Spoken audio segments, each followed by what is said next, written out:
Europa viró aún más hacia la derecha en las elecciones de este domingo. La derecha tradicional con el Partido Popular Europeo será la mayor fuerza en el Parlamento. Sin embargo, un importante avance de la extrema derecha en varios países como Francia, Alemania e Italia ha encendido las alarmas. Para analizar los resultados y su impacto en Europa para esta legislatura, conectamos con Emilio Ordiz. Él es magíster en la Unión Europea y le damos la bienvenida a France 24. Para esta entrevista también nos acompaña en el estudio mi compañera Marta Moya. Si hacemos un balance general, ¿qué panorama queda para Europa después de estas elecciones? Bueno, queda un panorama estrecho, queda un panorama ajustado en el nuevo Parlamento Europeo porque el auge de la derecha radical así lo provoca. Es verdad que los populares europeos mantienen el tipo, sobre todo ellos en concreto porque crecen respecto a 2019, se va a poder reeditar la coalición centrista en la nueva Eurocámara, pero los acuerdos van a ser mucho más complicados. Va a haber que vivir un poco con la calculadora de la mano en el Parlamento Europeo. Buenos días, Emilio. Yo te quería preguntar cuáles son las causas que podrían estar detrás de ese avance de la extrema derecha, sobre todo en países concretos como el eje franco-alemán, perdón. Bueno, yo creo que lo que estamos viendo es una tendencia, es decir, en Francia, por ejemplo, lleva tiempo siendo evidente el desgaste de los liberales, de Emmanuel Macron, que si la gente se acuerda, hace poco perdió precisamente la mayoría en la Asamblea Nacional, aunque ahora vuelve a haber elecciones anticipadas. En Alemania, al final, el poder también desgasta y el gobierno semáforo tiene unos equilibrios que son complicados mediáticamente también, ¿no? Es verdad que en Alemania, por ejemplo, crece con fuerza AfD, pero sobre todo el gran resultado es el de la CDU. Entonces, creo que lo que confirma las elecciones europeas es una tendencia de lo que veníamos viendo por los sondeos o por los resultados de las elecciones nacionales. Por ejemplo, en Polonia vuelve a ganar la coalición de centro-derecha, igual que en las últimas legislativas. No creo que sea un diagnóstico que haya que hacer dentro de la concreción de las elecciones europeas, sino creo que es mejor ver un poco el panorama un poco más amplio. Bueno, se siente una molestia contundente en Europa, pero los conservadores del Partido Popular Europeo siguen siendo los más votados, van a seguir liderando. ¿Cómo se puede analizar este escenario? Bueno, básicamente la conclusión que se sacaba en Bruselas después de la noche electoral era que se había salvado una bola de partido por parte del europeísmo, que el mínimo exigible para que la Unión Europea siguiese funcionando más o menos como en los últimos 5 años era que se pudiera reeditar la coalición de centro-derecha, centro-izquierda, con populares, socialdemócratas y liberales, a los que habrá que sumar también a los verdes.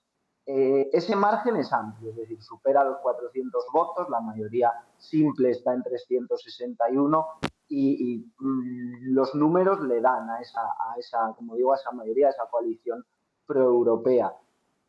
El Partido Popular Europeo siempre ha ganado las elecciones europeas, pero aquí además las gana creciendo respecto a 2019. Yo creo que con los jefes de Estado y de Gobierno, otra cosa es las dinámicas que pueda haber en el Consejo, pero en el Parlamento Europeo el crecimiento de la derecha radical no es tan potente como parece o como se intenta vender.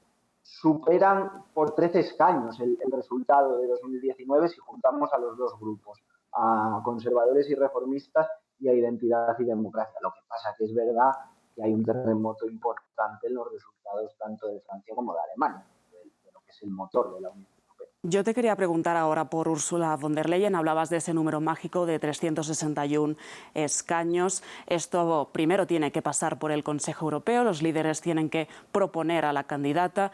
Yo te quería preguntar, después de lo que vimos ayer con un discurso de Ursula von der Leyen mucho más conservador en el sentido de volver a esa gran coalición, ¿puede surgir una alternativa a la alemana para presidir nuevamente la Comisión o no?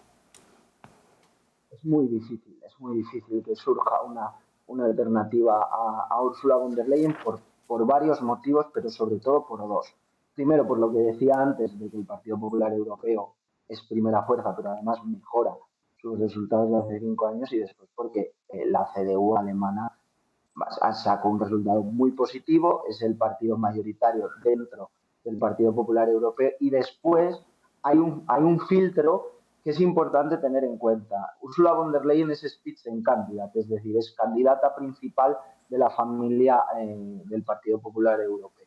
El filtro del Parlamento Europeo lo tiene que pasar precisamente por ser Spitzenkandidat, que es un proceso que defiende a capa y espada la Eurocámara. No tendría ningún sentido llevar a la Eurocámara un nombre que no sale de los Spitzenkandidat. Ahora mismo no hay una alternativa viable, pero ni numéricamente, ni ideológicamente, ni que le convenga a otros partidos, como puede ser el de Giorgia Meloni en el Consejo Europeo, el gobierno de Giorgia Meloni en el Consejo Europeo. Hay que recordar que en 2019 ya Víctor Orbán votó a favor de Ursula von der Leyen, pero es que además ahora en este Consejo Europeo de 2024 ya no está el PiS polaco, que podría poner algún problema.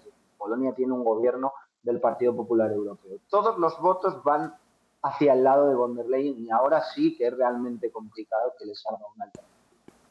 Emilio, si nos centramos en Francia, los resultados pues provocaron una reacción inmediata y sorpresiva, por no decir más, de Emmanuel Macron de disolver esta Asamblea Nacional y convocar legislativas anticipadas. ¿Lo podemos calificar como una apuesta arriesgada o una jugada estratégica?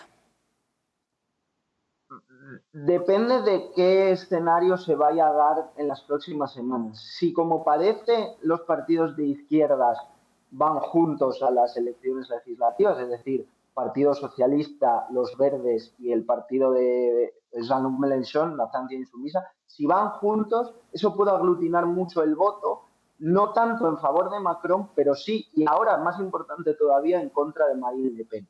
El problema con el que se puede encontrar Emmanuel Macron es una mayoría en la Asamblea Nacional de Agrupación Nacional que le puede obligar, de hecho si se da, le va a obligar a una cohabitación. ¿Qué es una cohabitación?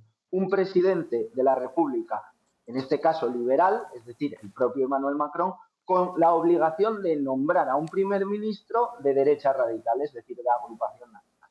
Y esa cohabitación entre dos rivales directos en las últimas elecciones presidenciales es bastante complicada de asumir, y será un símbolo de inestabilidad si finalmente se da.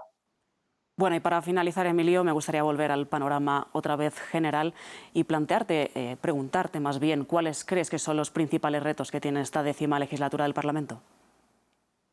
Bueno, a nivel de temas hay dos pilares fundamentales, que son la inversión en defensa y en industria de la defensa, pero también habrá que ver qué papel ocupa el Pacto Verde, qué papel ocupan las políticas climáticas, y ya de una manera más general, porque es un debate muy amplio, el tema de la ampliación de la Unión Europea, que no consiste solo en sumar nuevos países al bloque, sino de hablar de reformas internas, de reformas estructurales que puedan permitir a la Unión Europea en el medio plazo incorporar pues a 5 o 6 Estados miembros nuevos, sobre todo mirando no solo a los Balcanes, sino también al caso de Ucrania, que por supuesto seguirá siendo una prioridad para la Unión Europea y para el Parlamento Europeo, si de verdad se reedita, como parece que así va a ser, la mayoría